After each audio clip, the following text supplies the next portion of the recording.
Hi everybody, this is Kevin from Kevin's Card Collecting, and this is a special video that I'm putting together as a response to Donald Blomdahl's 555th subscriber giveaway contest. And I am going to submit my 5 responses to his questions that he posed as per the rules.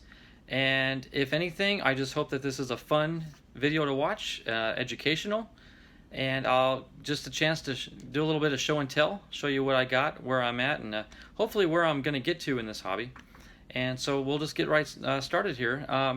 First question was how I started collecting baseball cards.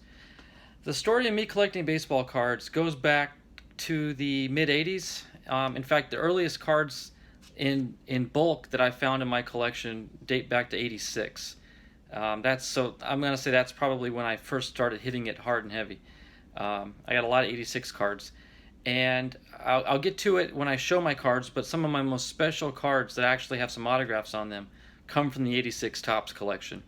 So I started in the 80s, like most kids. My mom and dad would take me to the convenience store, and right there by the checkout would be a box of Topps, and I just grab a pack or two, and mom and dad were gracious enough to buy me a couple packs here and there. And I just started slowly building up from that, and we did have a local hobby, or card store in town, and of course for any young kid going in there without any money in their pockets, it was always too expensive to buy anything there other than just maybe a wax pack or two. But to actually buy a graded card or something behind the counter, that was wow, that was big time there.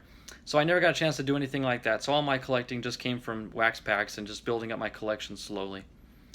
So that's how I got started, and I will also mention that in the early 2000s, before then, probably mid-90s, I took a hiatus from collecting. School, life, family obligations kind of took over. And then in the late 90s, I got married, started a family. But I will tell you, the 2001 World Series, when the Diamondbacks won, that kind of rejuvenated some interest in baseball for me. So my son and I at that time started collecting cards again for his collection. I didn't collect it all. I just helped him support his hobby. And that's getting into the second question now of what's your favorite team and player? Well, like I mentioned, the Diamondbacks won in '01, and I was elated because I'm from Arizona. So the D-backs are my team. To this day, I collect any and all Diamondbacks cards that I can get my hands on. Now, growing up in the 80s, of course, Diamondbacks were not my favorite team because they didn't exist yet. But growing up in the southwest part of the state, I got to visit San Diego quite often, so I was a huge San Diego Padres fan. And every year the Padres would come to my hometown for spring training games, so we'd get to go and watch games throughout the springtime. And because of that, I got to meet a lot of players at that time as well. And that leads me to the second part of this, who's your favorite player? Hands down, back in the 80s, Tony Gwynn. He was my idol. I looked up to him. I couldn't get enough of Tony Gwynn. And I'll show you my prize collection card, and as you can guess, it's a Tony Gwynn card. But there's a specialness to that card. So that's kind of the past. In the present, I'm still a huge Padres fan. I follow them.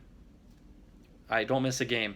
But if it came down to Padres versus Diamondbacks, I'm going to root for the Diamondbacks just because they are from my home state, and I'm loyal to them. And I like the players. I like the players on both teams, but there's something about the Diamondbacks family structure, the way the team works together as a family, that really impacts me. I'm really glad to see them work together as well as they do. So favorite team, Diamondbacks. Secondly, Padres. Players, for the D-backs, I'm going to say my two favorites, Eduardo Escobar and Nick Ahmed. I've seen a lot of like documentary videos, like behind the scenes stuff on YouTube on those two. I'm really impressed with Escobar. Just his demeanor, his faith that he has in God. He speaks about that, and that means a lot to me. So I respect him for that. And you see it on the field. He's polite, he's kind, he's always happy, not just with his teammates, but with the opposing teammates as well. He's just always a happy guy. So I'd go Escobar, and then probably a close second would be Ahmed. All right. Third question, how did I get started on YouTube?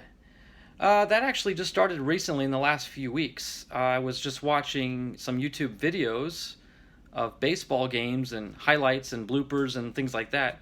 And one video led to another, and next thing I know, the next video in my queue was this box break opening from Eric Jabs, and I'm like, what, people open baseball cards on YouTube?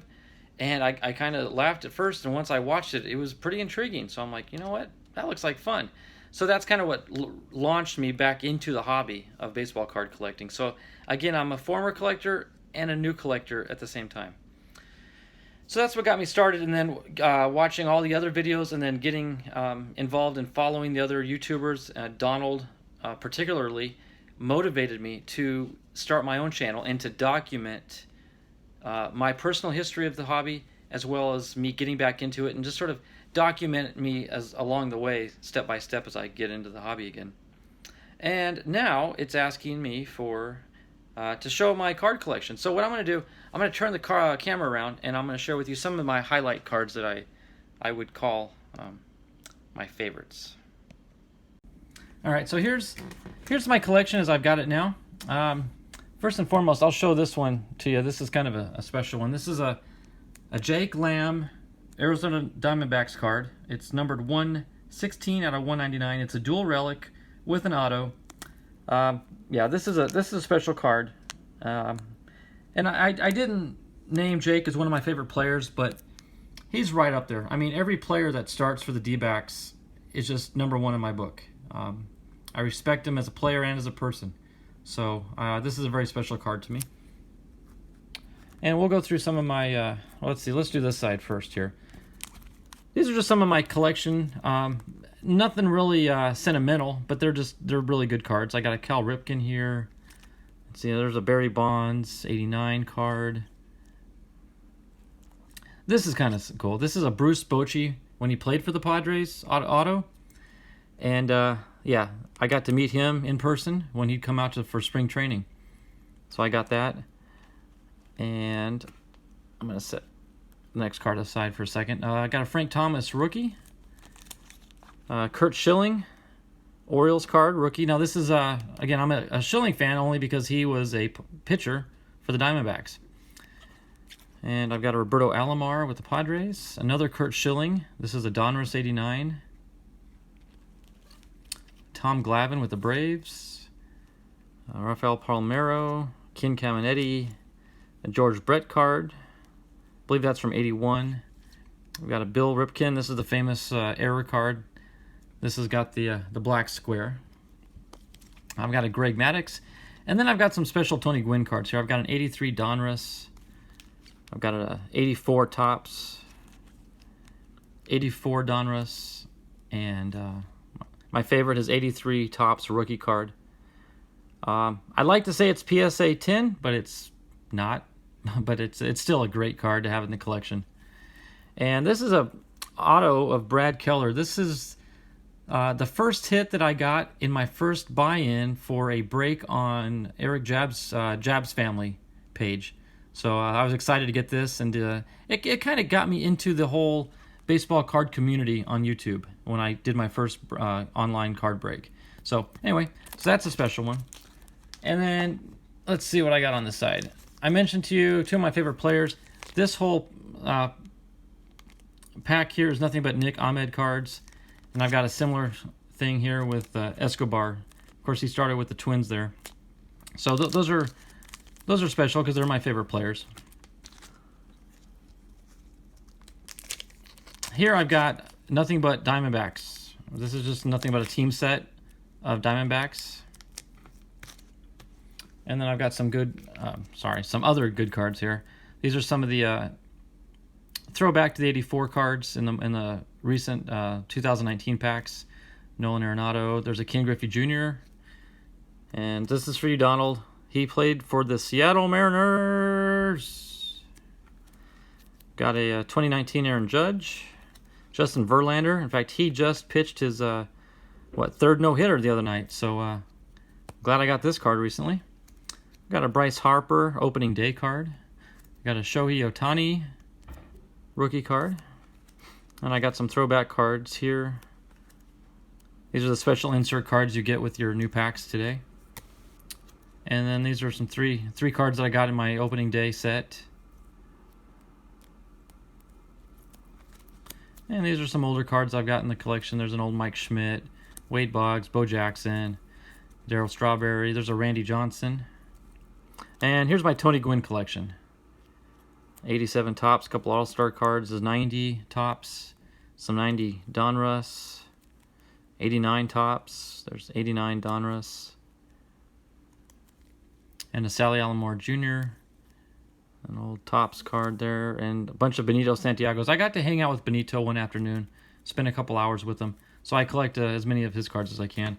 But like I mentioned earlier, Tony Gwynn's my favorite, and my favorite card in my collection, hands down, is this 86 Topps Tony Gwynn auto. It's kind of faint. They didn't use Sharpies back then. They were just regular ballpoint pens. And unfortunately, you may be able to see there's a crease right across the center of it. No doubt, after I got his autograph, I probably just folded it in half and shoved it in my pocket.